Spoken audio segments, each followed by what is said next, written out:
Hi, my name is Emily, and I am here today to talk to you about French horn, mutes, and muting techniques. To give context to these ideas, here's a brief history of how the horn developed over time. Before the creation of the refined concert hall instrument we know today, horns were used in the aristocratic sport of hunting.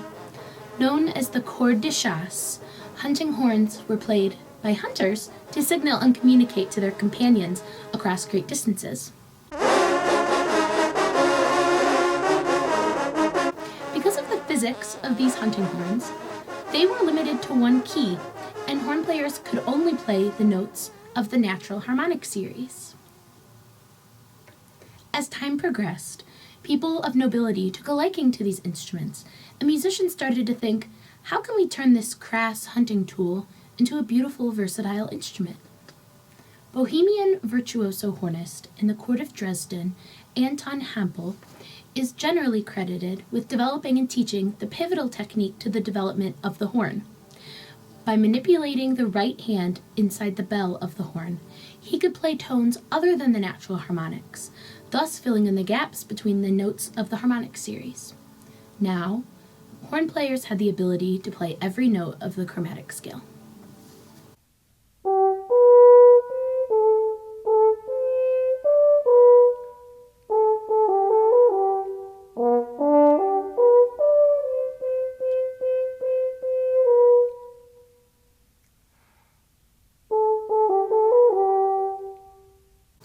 The development of valves and a longer tubing system allowed horn players to play chromatically in any key, and the need for hand horn technique was essentially eliminated. So why do we put our hands in the bell? It's more than just tradition. The pitch level is affected on the horn by how open or closed the bell is. More of an open bell sharpens the sound, and more of a closed bell flattens the sound.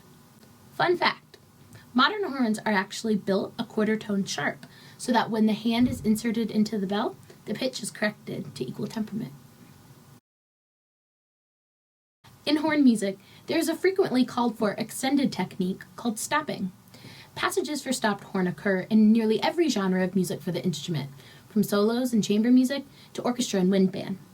Stopped horn is a technique that can produce a wide variety of colors, ranging from a thin, buzzy metallic sound to a muffled and distant effect.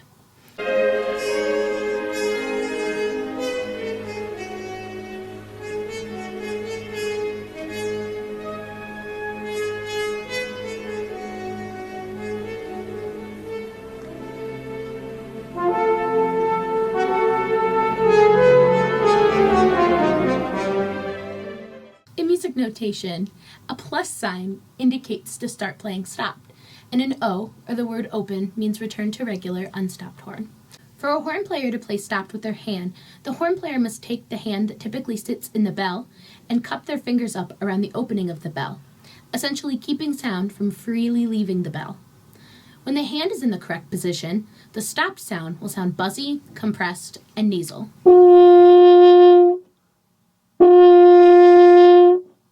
Because of the physics of the horn, when the bell is covered, the pitch falls to a half step below the next lower partial in the harmonic series. What that really means is that to horn players, when the music is indicated to play stopped, horn players use the fingerings of a pitch that is half a step below what is written, essentially transposing all of the music down a half step.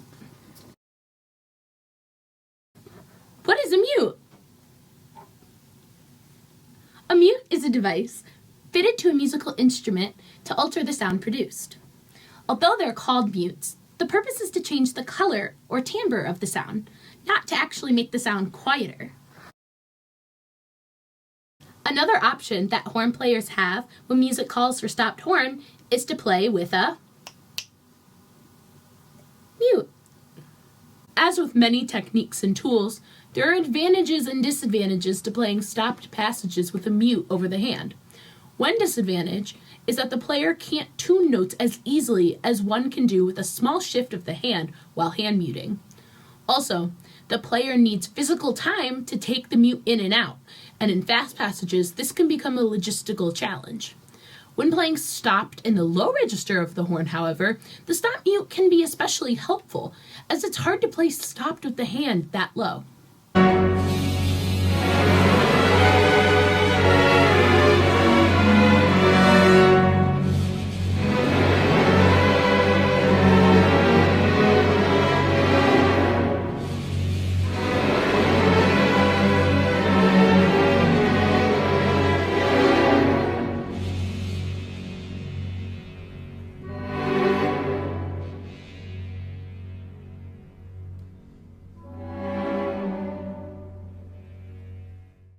It's important to note that even while using a stop mute, the horn player still must transpose the music down a half step in order to play the written notes.